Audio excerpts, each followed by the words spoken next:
Hello friend, आज आपण बघणार आहे इन्फ्लेशन अकाउंटिंग. तर सगळ्यात पहिली कन्सेप्ट समजून घेऊया. सपोज पेट्रोल, व्हेजिटेबल, गोल्ड किंवा कुठलीही गोष्ट जी आपण परचेस करतो आहे बेसिकली. आता आपण एक एक्झाम्पल घेऊन मग समजून घेऊया. समजा 2002मध्ये पेट्रोलची किंमत 70 रुपये लिटर असेल आणि 2020मध्ये तीच किंमत 108 रुपये लिटर आहे. तर आपल्याला 1 लिटरच्या मागे 38 रुपये एक्स्ट्रा द्यावं लागेल. समजा आपण जर का 2 लिटर पेट्रोल घेतलं असतं तर आपल्याला 76 रुपीज एक्स्ट्रा द्यावं लागतात. त्याच्यानंतर आपण व्हेजिटेबल्स जर का बघितलं तर 20 रुपये किलो आहे आणि त्याच्यानंतर मग 2020मध्ये 40 रुपये किलो आहे.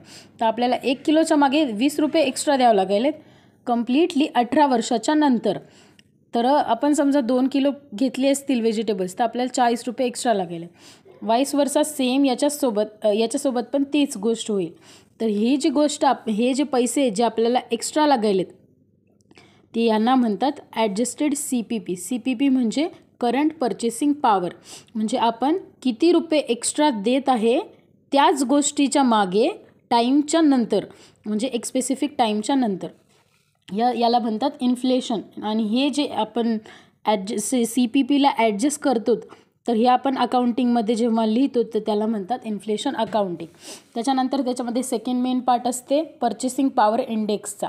त्याच्यामध्ये पॉवर इंडेक्समध्ये आपल्याला क्वेश्चनमध्ये असं दिलेलं असते की opening, first quarter, second quarter, third quarter, fourth quarter आणि क्लोजिंग.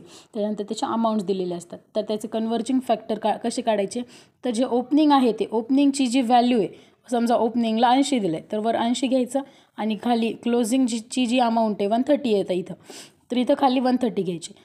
प्रत्येक वेळेस क्लोजिंगची जी अमाऊंट आहे तीच खाली येणार. हे कॉन्स्टंट राहणार, हे लक्षात ठेवून घ्यायचं. त्याच्यानंतर जेव्हा आपण कन्व्हर्जन फॅक्टर काढतो फर्स्ट क्वार्टर, सेकंड क्वार्टर किंवा थर्ड क्वार्टरचे, तेव्हा त्या पर्टिक्युलरली समजा फर्स्ट क्वार्टरचा कन्व्हर्जन रेशो काढायचा आहे 90/130, सेकंडचा काढायचा आहे 100/130, असंच येणार. त्याच्यानंतर आपण बघूया कन्सेप्ट.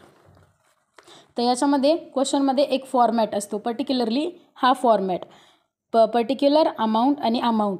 या फॉर्मॅटमध्ये आपल्याला येणार क्वेश्चन जे असते गिवन.